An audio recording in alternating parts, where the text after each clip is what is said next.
Everyone's chatting about Chat GPT, but how does one successfully leverage this AI to grow a startup without increasing the workload or messing up the workflow and causing headaches for founders? Well, our guest is a Chat GPT expert, and he helps businesses understand and build systems that connect their internal and proprietary systems to Chat GPT, enabling internal employees, customers, and other stakeholders to reap the benefits of using large language models on their own data. Okay, true confession, everybody. I got my smarty pants on today to make sure I can capture all of this in this delicious conversation. Are you ready to glow with me and get your Chat GPT game on? Let's do this. Stay tuned for the Startup Life Live Show. Let's glow, everyone.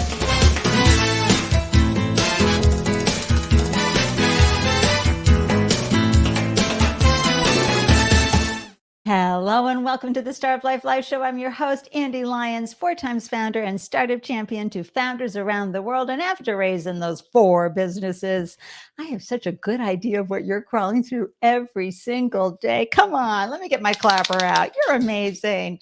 I am so happy you said yes to this business, to your startup, to your dream, to whatever problem that you're solving for the world. I am so thrilled you were willing to step up and be that person. And I know how hard it can be.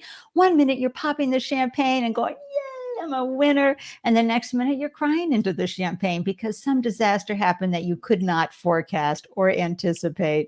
And so I am grateful that you carved out time to tune into the Startup Life Live Show and up your founder game. Because as you do better, that's right, your startup is going to do better. A warm welcome to all of you video viewers. Hi. And to podcast listeners, I am so grateful for your time and your presence tuning in. If you're tuning in on YouTube, please click on that subscribe button and share the love of this video. It really helps us reach more founders. And if you're on one of the podcasts, Apple, Spotify, iHeartRadio, wherever you tune into podcasts, please click the subscribe button and then share a review. I mean, my gosh, that would be so helpful to all of us. Thank you, thank you, thank you. And to all the women, U.S. women-founded businesses out there, I just want to give you a heads up about the WeBank application. Now, you probably have heard this if you're a B2B business. It really helps you get on the radar of those large Fortune 500 companies that want to do business with you. They have money they want to spend with diverse founders, minority founders that are women. Okay. And so what they do, the application, however, can be really, really crazy. And if you've tried it and gone, oh my God, oh hell no, please reach out to me. I have helped dozens of women-owned businesses. They could have just been inked or LLC'd and have no revenue, or they could be up to 80 million and everything in between. I've helped them with this application. Please reach out to me, Ande at andelyons.com, and schedule a 15-minute call with me to find out how I help these wonderful women founders get across that finish line, because there are, again, Fortune 500 companies and government contracts that want to do business with you, but they need to know that you are certified, and WeBank is the gold standard. Okay, there you go. And by the way, if you ever want to know what is going on at Startup Live, you can join the meetup group. That's where you're going to get a deep dive into the show notes, the guests, the links to listen to all the different podcast locations or watch the video. Please click that link, or in the show notes, or you see on the screen, there's a nice QR code you can scan. Love to have you there in the group.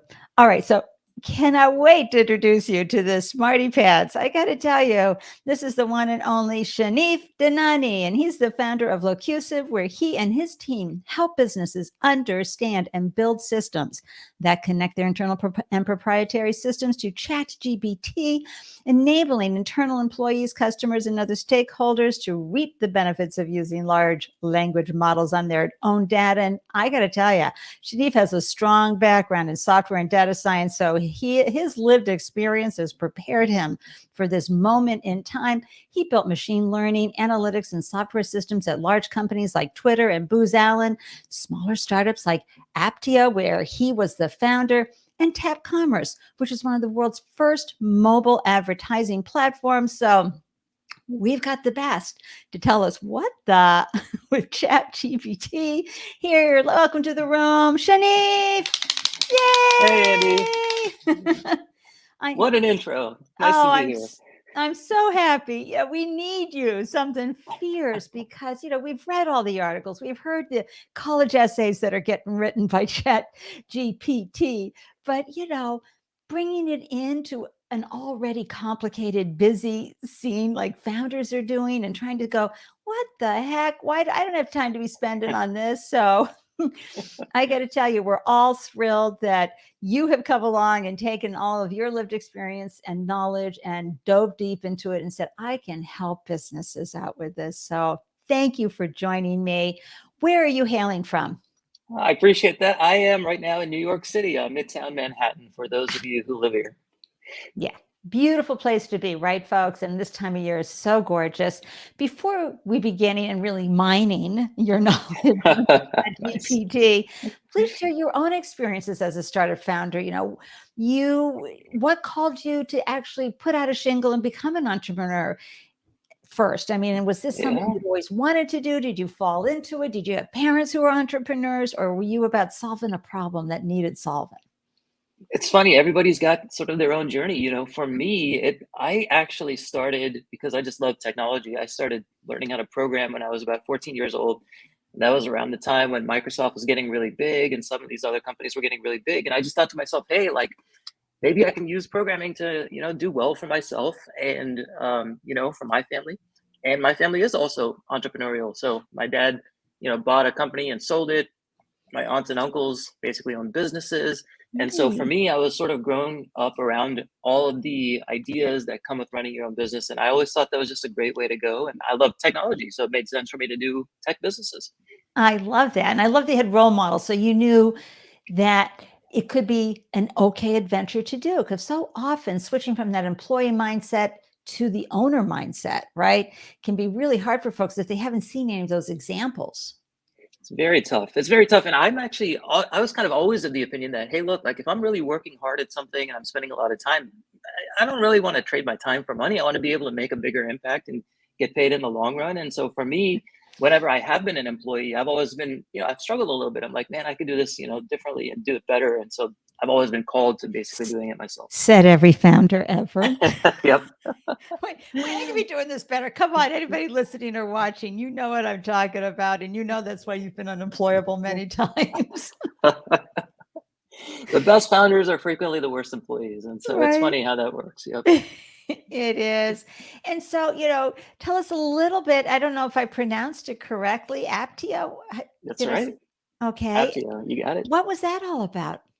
That was my most recent startup before what I'm doing now. And essentially what that was, we started it a few years ago, back when machine learning and AI was getting really big. And we had all of these AI systems that we had been working on, from our previous job at Twitter. We said, hey, look, how can we help other businesses use some of this stuff? Because at the time it wasn't really that popular. So we built a few systems, and eventually what we did was we started helping folks who have their own e-commerce brands to create better marketing campaigns. So we would do things like predict what their customers were going to buy next or when they were going to churn. And then based on that information and those predictions, we would send out really personalized marketing campaigns like emails and ads to help people essentially nurture their customers a little bit better. Awesome. And you know how I feel about lived experiences, right? Preparing us for our work in the world every step of the way. So I just love how that was, rich in experience and, understanding the customer's mindset and what the problems you'd be solving for them. So when ChatGPT came onto the horizon, did you know about it way before all of us? I don't know, I don't know if I knew about it way before, but I've been working in the world of AI for a while, so it was always on my radar. There was something before ChatGPT. It was just called regular GPT, and it was doing some cool things, making some cool text. What does GPT stand for? Oh, What does so that? generated pre-trained transformers. It's a really fancy way of saying these machines can take some text and just predict the words that come next. That's what that means, basically. Oh my, thank you for that, because I'm sure I read it, but I didn't hold on to it. Thank you. My pleasure. My pleasure. Oh, It's just we machine learning and AI folks like to just put really long and fancy names on things, but sometimes that makes it sound a lot fancier than it is. Ultimately, it's just a system that knows how to predict the words that come next when you take some other words well, and give it to it. and thank you for that, because that gives us the visual. And founders, when you're a newly minted founder, there are so many acronyms. You're like, say what? What does that mean? I mean, so many founders during the investor meetings are looking up a word that the LTV CAC or something like that an investor will throw out, and they'll be like, "Oh my God, what is that? I don't know idea what that is." It's a constant learning cycle. So, and you'd had a business before Aptio, right? That's right. So I was one of the sort of early, I would call myself the lead engineer or the head of analytics, sort of a pseudo founder at a company called Tap Commerce. And that was basically one of the world's first mobile advertising platforms. So you can think of it as like if you're playing a game or if you're looking through an app and you see an ad, we were the ones who were finding the right ad to show you at the right time. Now, Well, maybe thank you not very super. much. The stalker ads. Exactly. We were as sad as it sounds, that was the business we were in. Now, what's funny is advertising is a big business, and it was a pretty good business for us. But I quickly found out that like as interesting as ads are technically, they're just not super fulfilling. So, Yeah. once that business we sold that to Twitter. Once that was done, I was sort of looking for my next thing. Oh, and congratulations for the sale, whatever that looked like. Bravo. When you can create something of value and someone else considers it valuable and they purchase it, that is a win. In the Startup Life show, Shanif, we talk about success, right? And achievement, but making sure that we're using our own measuring tape for that, right? Because so often it's almost like really shoved down our eyeballs and throat Yeah. how to, look at unicorns, like you're no good unless you reach these millions a year. And I'm a firm believer in what Gary Vee says. I'd rather be happy in my Toyota than crying in my Ferrari. So you have to know what happiness is. And you had a good experience. You learned and took out of that experience at Tap Commerce what you needed, but it wasn't as exciting or fulfilling for you. And that's really important, because to get up every day and go through the founder journey, you want to be doing something that lights your heart up, and where you feel like, okay, I can really add value and really help someone. And so as you've come this far on the entrepreneurship journey, how has this served you both personally and professionally? What have you noticed about yourself over the years? I think you probably have seen this yourself. Once you've done a couple, you kind of find out what's important to you and what you are willing to put up with and what you never want to do again. And I've learned a lot about myself. That's, I think, what founders end up doing as they go through the ups and downs. I Yeah. really learned sort of like, even like you said, even if I'm working on something that's growing quickly and it's a great business, I don't sort of necessarily want to do that again if it's not fulfilling or if it's not something that really lights a fire under me. And so one of the things I've learned is, look, startups take a long time and you're more likely to fail than you are to succeed. So if you're going to work on something, make sure it's something you really are fired up about and really care about. For me, I love technology. I've been a software engineer for a long, long time. So I'm working on stuff where I get to build stuff, and that's really fun.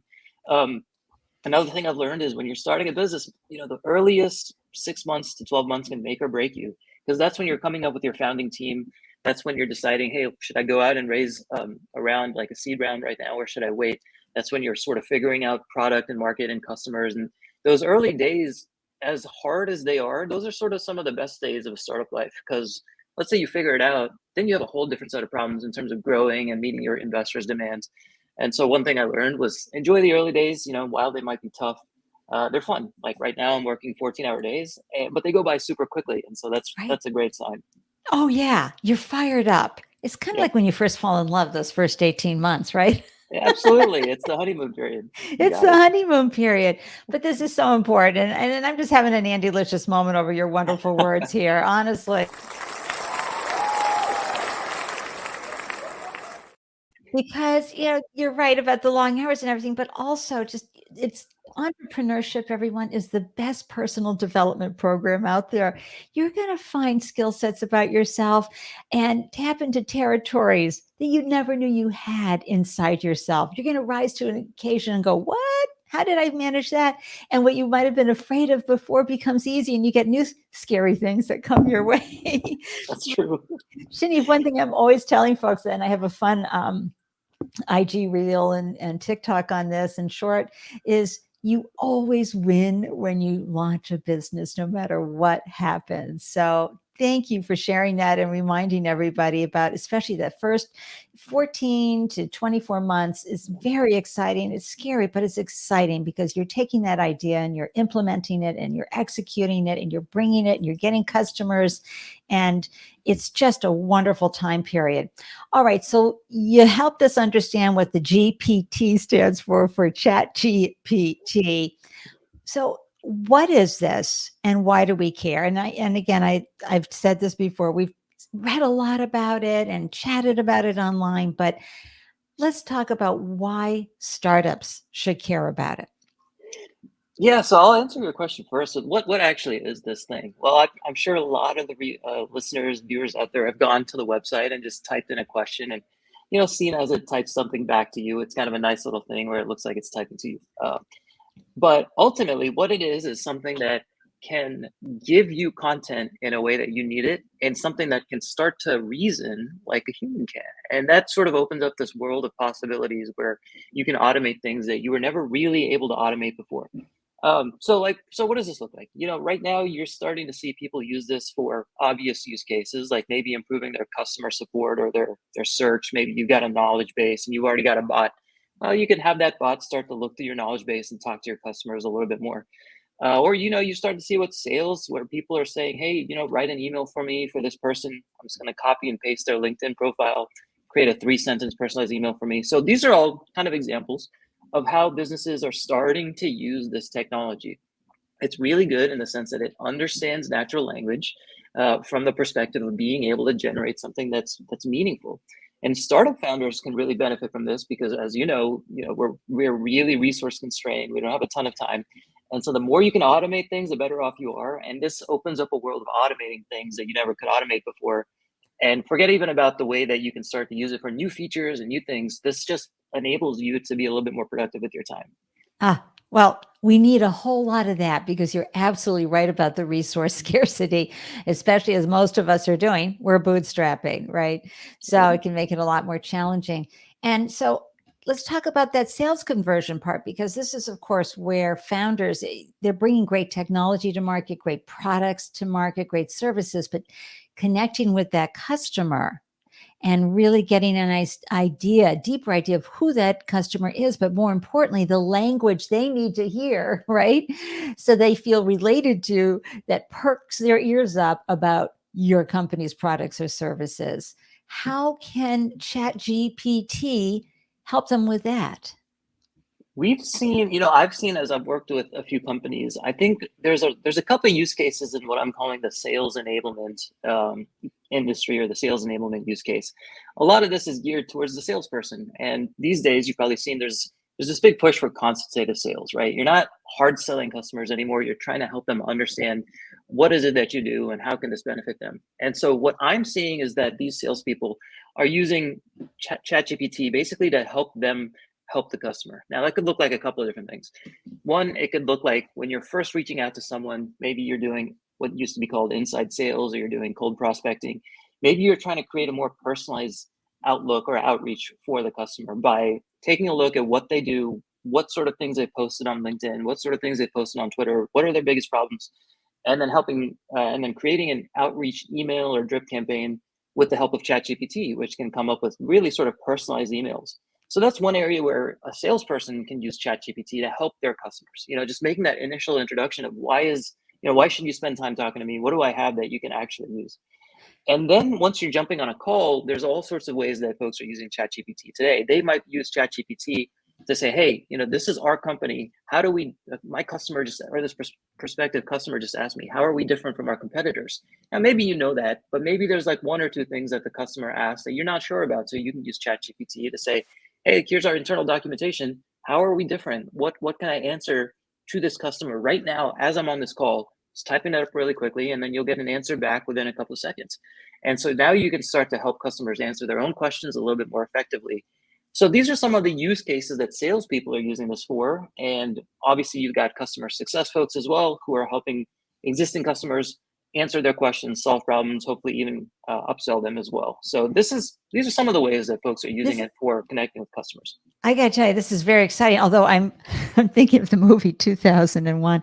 I can see, hello, Andy. Yep. And all of a sudden it starts talking to me about something that they easily found out that I'm into.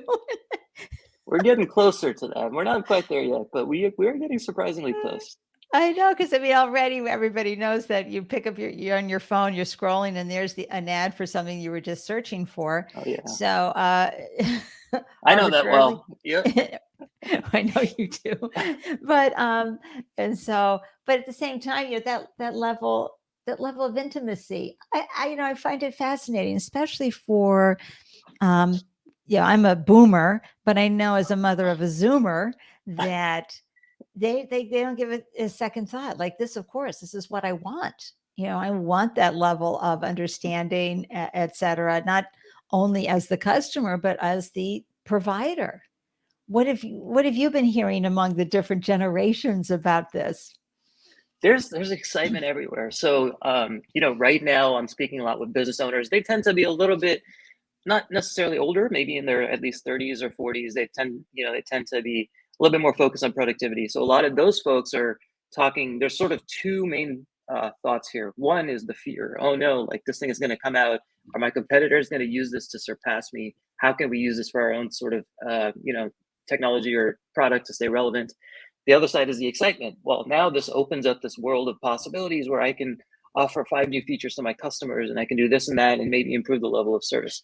And so the folks I'm talking to, maybe my age, millennials, Generation X, some boomers, they tend to be really sort of thinking about this from the lens of productivity. And then you've got folks who are a little bit younger than me, maybe I guess I call them Gen Z, but folks who are starting to come to age with this technology. They've come to age with all sorts of AI technologies. Maybe they're in school and they're trying to figure out how to use this for school without sort of getting into issues where they're using it to do their entire assignment. They're sort of coming to age like, hey, look, like you said, this is obvious. Of course we're going to have this, and it's not even a thing to comment on. Okay, maybe I'm using it to talk like a pirate with my friends, but obviously it's a day-to-day tool that I'm using, and I'm learning it, and I'm going to use it for my productivity in the future. And so for them, it's very much like just another thing in their technology toolbox. I have to tell you, there's just so much to be excited about. And I understand, all the head scratching that's going on and the oh no's versus the excitement that folks can be feeling. But to be, especially when you're trying to move product, I'm wondering how it could work with raising capital. What kind of answer should I be giving to this investor? I don't know, just thinking off the top of my head, because it's so hard for diverse founders to raise capital. But the fact that you can get instant answers, like you said, that when you're on a call and the customer's kind of struggling to understand, or they asked a really good question, you're like, oh shoot, nobody's asked me that question before. It can happen that quickly, Shanif? It can, but that assumes that, and this is where I'm sort of playing, it can do it if it's got access to your knowledge base or to your database, right?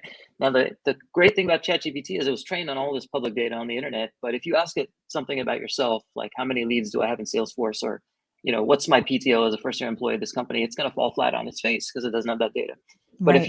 if you hooked it up and you figured out a way to get the data when you're asking it a question, absolutely, it can provide something in a very, very fast response. It's something that you could use right away, which is great. That is very exciting. And, just pop this up to remind everybody, Locusive, power your business with ChatGPT technology. This is Shanif's business. Come on. This is where you want to go, because you have to make that first step. Someone has to say, okay, I want to get hooked up, right? How do I get ChatGPT? As your tagline says on your website, how can I have it power my business? How can I have it find all of these, the the knowledge base of my proprietary information, because I don't want that going out to the world. I want it to stay within the confines of my technology, my patented technology. How do we, keep that from getting out to the whole world? And this is a big area of research right now. So you've probably used it yourself. You've got a chat window, and you can only paste, a few thousand words into the window, right? Every time you ask ChatGPT a question, you have to provide it the context for it to answer your question if you're asking about something that's unknown or nuanced or related to private data. Now, you can't take 500 pages, at least not right now, 500 pages of your knowledge base or 500 websites and give it to ChatGPT. It's just not going to fit in the window. And so if you've got a really simple question, maybe you could do that. Maybe you can say, hey, look, here's some text from a website. Using this text, give me an answer. Don't make something up, because it does make stuff up. But if you're looking to answer a question based on 500 pages of documents and a database that it doesn't have access to, what you're going to have to do is basically set up some sort of middleware, which is what I'm working on now, some sort of middle system that can take your data, and then it takes a user's question and it figures out, okay, this user is asking about these 5 things here. So I'm just going to take these small pieces of these 5 things and then ask that question to ChatGPT with the user's original question. And that requires a lot of technology. It requires a lot of engineering, believe it or not. So there's all sorts of pipes you have to build today to make this work at large scale. And that's what I'm working on today. That's very exciting. And also, come on, I think it's so wonderful that you found, your place in space where you can solve the problems and add so much value, right? I think so. For a while, after my last startup, which unfortunately we have to shut down, I still had that bug. I was like, you know what? I still want to build something big. One of the things I learned was, you really need to find a problem that's worth solving, that people are having, that they're going to pay for, in order to go all in on something. For the first couple of months afterwards, I didn't know what that was. But then I started getting more and more requests to help businesses with ChatGPT, with integrating their data. And that's something I've done for the past 10 or 12 years. So it's just a natural fit. And now I'm sort of really passionate about it. And you're right, it's sort of the fit that my career has been preparing me for. And it's something that I enjoy doing. And I think I do it pretty well. Oh, yeah. No, it's very exciting. And thinking about along those lines right now, where is the company today in its evolution, right? And Yeah. growth? And where do you see it in 2 years? And what does success look like for you with Locusive? Locusive. That's right. Which comes from the word Locusive.com, which locute, comes from the word loquacious, from locute, loquacious as well. It means, it's an old school world that means something like talking a lot. Are you Which is kidding? I've known the word loquacious since I was practically born. So excellent. I heard the word, I was like, oh yeah, I love it totally. when folks like yourself get it. Sometimes I do have to explain, but at the same time, it's such a blast when someone like you is like, oh, I totally know where that came from. It's early days, right? This whole industry has only been around for something like maybe 6 to 10 months, Yeah, a and minute. so it's not. Yeah, it's very very new, which is exciting. It reminds me of, I remember when, I'm old enough to know when the internet was still sort of a new thing, but it kind of more reminds me of when the iPhone became a big platform for people to Yeah. start building on top of, and this is very reminiscent of that. It's early days. Now, where are we right now? Well, one of the things I learned at Aptio was get as many customers as you can and start getting as much feedback as you can before you really raise a lot of money. I raised money too early in that business, and it kind of came back to bite me. So I'm at the point now where I've got some paying customers. I've started to bootstrap. I'm starting to talk a lot. Like, I do 4 to 10, calls with customers every week, and starting to learn what they need. And I'm building up a product, and I'm funding it with consulting projects. And my hope is by this time next year, I'll have something like 100 paying customers, a couple 100,000 in ARR. And then the world sort of opens up, right? When you're at that point, you can decide, hey, look, like, I'll just keep bootstrapping and pay for this out of the revenue I'm generating. Or for me, I kind of want to go for the grand slam. I've done a couple of sort of good things and bad things, like successful startups, failed startups. Now I kind of want to go for the $100 billion company. And so that's my suspicion right now, is when I get to a point where I've got a lot of paying customers, I can dictate deals on my own terms, go out and raise a bigger round with an investor who's really bought into the idea. Oh my gosh, everyone, I got to do some clapping for that founder journey advice right here. Here's why, the golden nugget that I want you to take in that Shanif just shared, which is build the traction, build the valuation of your business so that investors start coming to you and you can set the terms of the deal. If they want to give you money, if you need to get that money in the door, when you go too soon, and that's such a valuable lesson that you just shared, Shanif. So thank you. When you go too soon, there's just so many constraints that you have. You have a shorter runway. And now you're the valuation, you're giving so much away for your business so that when you're ready to do a series A or B, it's just doesn't make sense. And but also you want to keep as much of the equity as possible with your with your business. And as hard as it is, coming up in the next episode, we're talking to a bootstrapping expert. So we're going to dive deep into doing what Shanif has done, which is just building up those customers, living on the skinny. And yes, it would be great to have more money for the technology. However, it doesn't have to, even when it's just, wow, moving at the speed of light, it's still okay. Right, Shanif? It's more than okay, because a lot of times when you raise money too early, you are really constricting yourself. And I'm speaking from experience. Like, you might be lucky, and in my first one we were lucky, but you might also run into a lot of issues where you raise too soon. And Andy, like you said, you're giving away too much of your company. You're becoming too dependent on capital for something that you don't need it for. Because right now we're in a world where one person or two people can build something that makes a disproportionate impact, at least in the world of software and AI. So do yourself a favor and just keep working at what you're doing and keep growing your own business and making sure you're making revenue and making sure you're getting customers to use your product, because in 10 years, you're going to thank yourself for it, and you're going to kick yourself if you don't. And I'm kicking myself now for my last one, but I'm using those learnings to make sure I do it right this time. That's right. And it's so important that you brought it forward. So thank you for that. And I always throw out my favorite example, which is MailChimp. It was just Yeah, a few family and friends, and that was it. And yeah, they were slow grow, everybody. Right, Shanif? Very yeah. slow grow, but what, 12 billion to Intuit? Yeah, 12 or 15. And then same with Atlassian, which is now a multi-billion-dollar company. You know, it's harder and it's going to take longer. It's actually not that hard, but it does take longer. But if you're doing a startup for the big win, it's going to take 10 or 15 years anyway. So, you know, just Boy, be and prepared that's the for it. thing. Thank you for that too. It takes years. So the thing I hear the most, in fact, Shani, from founders that I've interviewed is, I know, like shame around, I know I should be much further along. And I'm like, who said, where is that Yeah. written down that you should be further along? Who told you that? Right? People are hardest on themselves, and sometimes when you're doing this, it becomes your baby, and you start to become apologetic.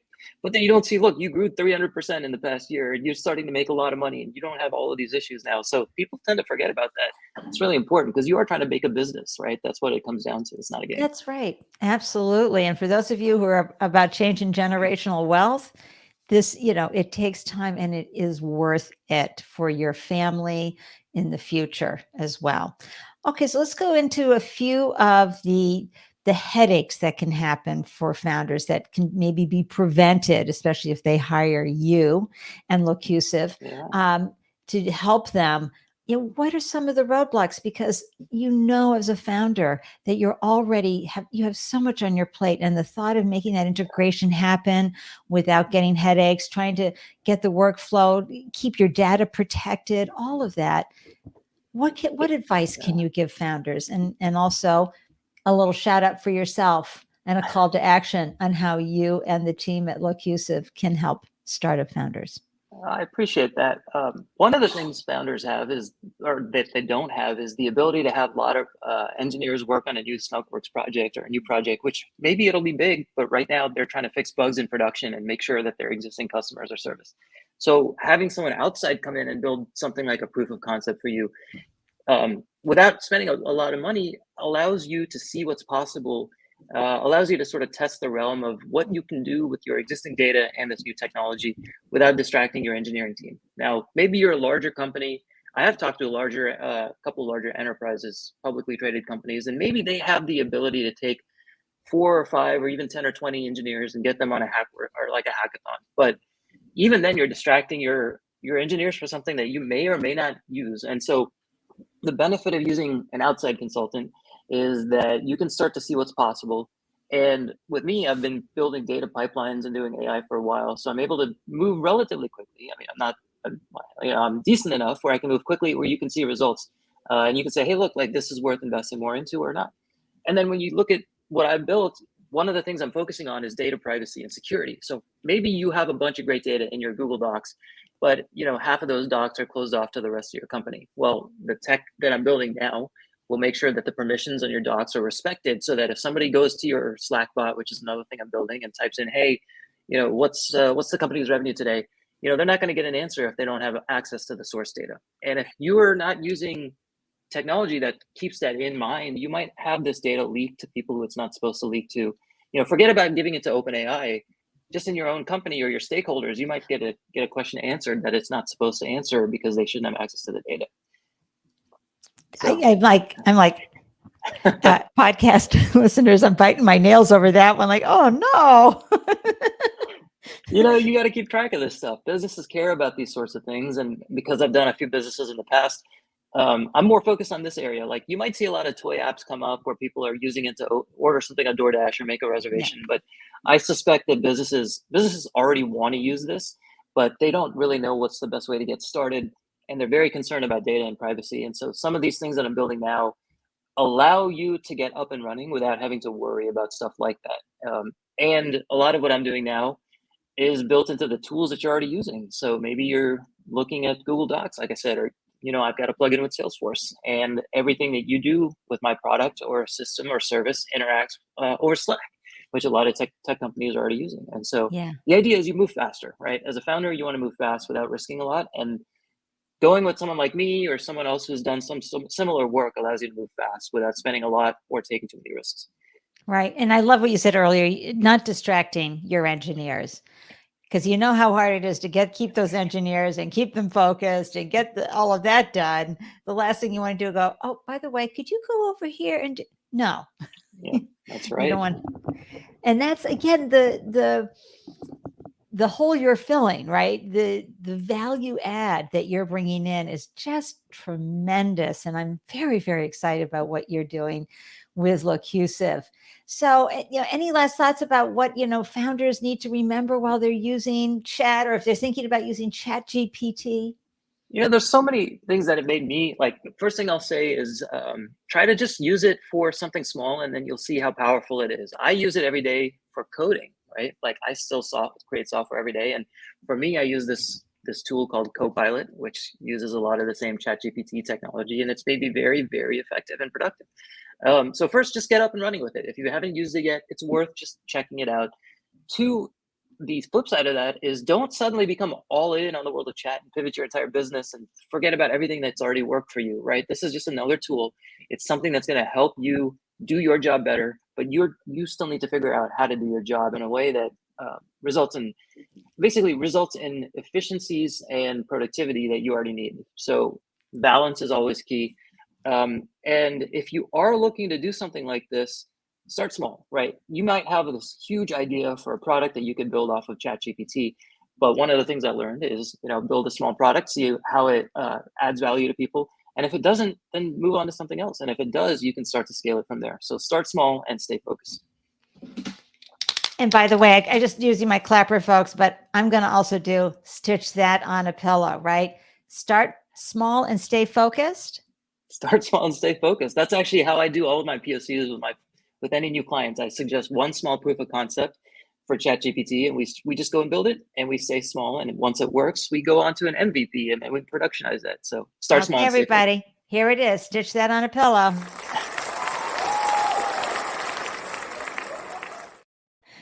Start small and stay focused. You heard it here on the Startup Life Show. I love that. And I know the Stitch That on a Pillow, everyone. One of my founders, Jeremy from .Red, was like, Andy, when are you going to get those pillows made? That's what I want to know. Let me know. I'll order one. There we go. Well, Shanif, this has been so fascinating. I'd love it if, folks, they love to share or put out in the world, oh, I'm a self-made, blah, blah, blah, right? You're never self-made. You never do this alone. Shanif, who helped you over the years? Who's added wind to your sails? Who lifted you up? Who opened doors? Who believed in your ability? Give a shout out. Yeah, man, that's so true. Like, everyone who says they're self-made is either delusional or full of it. I think for me, it started with my parents, obviously. My dad basically supported me through everything. helped me sort of launch my first couple of things. And so for him, obviously, none of this would be possible. And my mom basically supported me along the way. From a productive or from a professional standpoint, there was a few folks who believed me early on, got me my first internship over at Booz Allen, uh, Mike Sohn and Mike Chang and Hollis Cash. So if you guys ever hear me out, thank you. And Dan Usher as well. I appreciate you guys. And then, Oh, a couple of buddies who I launched or who launched Tap Commerce and sort of said, hey man, we need you, like Samir, AJ, those guys were awesome. And then in my last business, Matt and Dom, my first investors. And so there's just been these folks along the way. My actually my wife now, Pia, she's been helping me, like, kind of, she pays a lot of the bills because when you're working at a startup life, you don't have a ton of money, so that's always helpful. And then these are just folks along the way who've always been super helpful for me. John Mantilla, a buddy of mine who runs a business and was my first customer at Locusive. So I can go on, Andy. Like, as you probably that, know, there's hundreds of people, and so oh, it's just hard to keep track of it.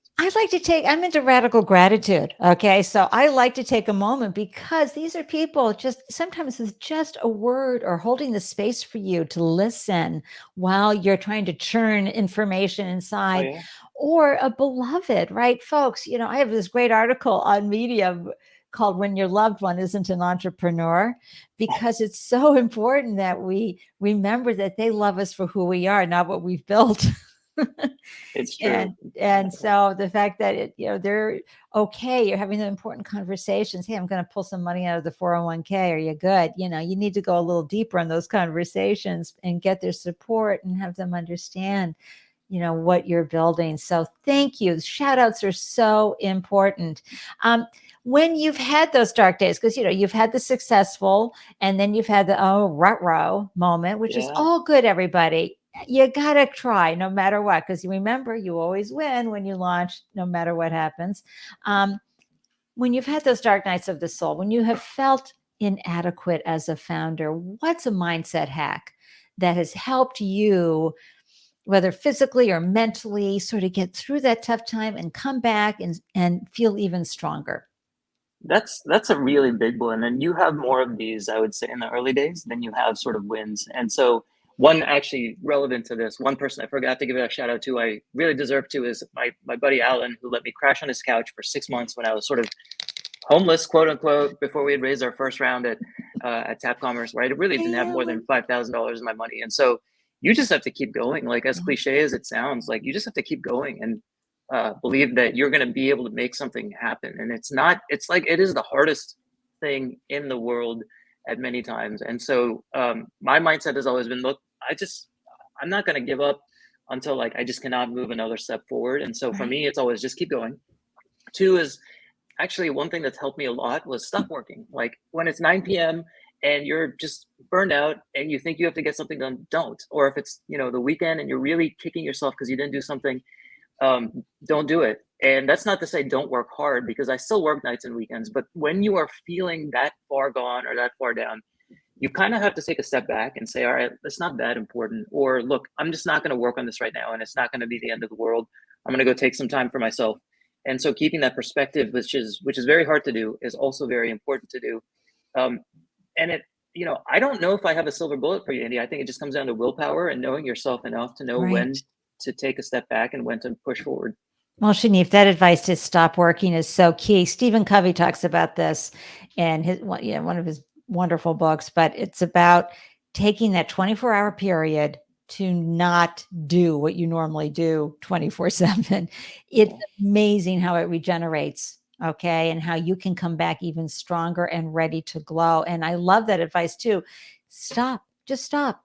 Just stop. It's okay. The world is going to keep going. And sometimes it's almost addictive, right? You're just so into the like, oh my gosh. And yes, you have one more thing to get done, one more deliverable. It's okay. It can wait. I love that advice. I love this conversation. I myself feel so much more intelligent. I even wear my special smart, my That's great. so for those of you who can see it on the video, this is from Artifactos. It's the Tonga root out of Colombia. Colombian women make this. Go check out Artifactos. But it's a, I call it my decoder ring in case I'm having a hard time understanding the splaining going on. But you really made it so simple. You just opened the door of my mind in such a wonderful way to understand. And I hope the listeners and viewers have learned as well from your incredible, not just expertise, but your ability to just bring it down to how we can leverage this incredible tool safely and efficiently and effectively, all very important as attributes for the startup founder for their newly minted business. So, Shanif, I'm so grateful you joined me. Any last thoughts for folks before I pop you into the green room and wrap up the show? You have been very kind, so I really appreciate that. It's been a blast, Andy. I really appreciate that. If anyone's looking to work with ChatGPT on their own data, feel free to reach out. And otherwise, I'm also here as a resource. Like I've done the Startup Life a couple of times, so let me know if you have any questions. Oh, But no, outside of that, I had a great time, Andy. It's a really I love great that. conversation. And Thank you. Shanif, and listeners and viewers, I'm going to put Shanif's LinkedIn into the chat, into the show description. Okay. Please connect. All right. This is what you want to do. You want to expand your horizons and your network because your network is your net worth. And the fact that you were kindly offered, hey, if you need a reminder of why you're doing what you're doing, reach out. That's great. But also, everybody, be sure to go check out Locusive and just, you can have conversations. There's everything you need on that website. Okay. You've done a phenomenal job, Shanif, you and your team with the website, making it so easy to navigate and being very clear. Oh, maybe you use ChatGPT for that to communicate with potential clients. As a callback, my buddy who let me sleep on his couch for 6 months is now a partner of mine, and he did the website. So I will make sure to let him know. Please let him know. It's double chef's kiss from Andy. Awesome. Andy-licious. I will let Thank him you. know. Thank you, Shanif. Oh my gosh, everybody. We learned so much from this conversation. I hope you're feeling, okay, I know what I can do. And there's somebody out there that can help me. Yay. All of Shanif and Locusive's contact information are in the show notes. You can easily go to locusive.com and get everything you want to know there and connect with Shanif on LinkedIn. Let me just take a moment and let you know who's coming up next on the Startup Life Live show. We are talking to a dynamo. All right. Her name is Tiana Sanchez, and she's a well-known speaker, keynote speaker. So we're going to be entertained, big time, edutained. But she's going to share her best insights and advice for bootstrapping, because given the odds of getting funded as a diverse founder is less than 2%, and as we were talking with Shanif, founders need to be focused on how to prove their value prop and get traction using the bootstrapped business model. So be sure to, stay tuned to subscribe, join the meetup group here, whatever you need to do to make sure that you capture this next conversation. And of course, comments, subscribing, reviews, all of that just mean the world to me and to any other founder, because that adds wind, right? It adds wind to the sails of the show so it can reach more founders around the world. So thank you for that. And until next time, you just got to promise me that you will remember you're braver than you believe, stronger than you seem. And as we say here in Boston, you're wicked smarter than you think. Keep going. You've got this. We're here for you. And I'm wishing you a delicious day everywhere you glow. See you next time, everyone. Mwah, to you.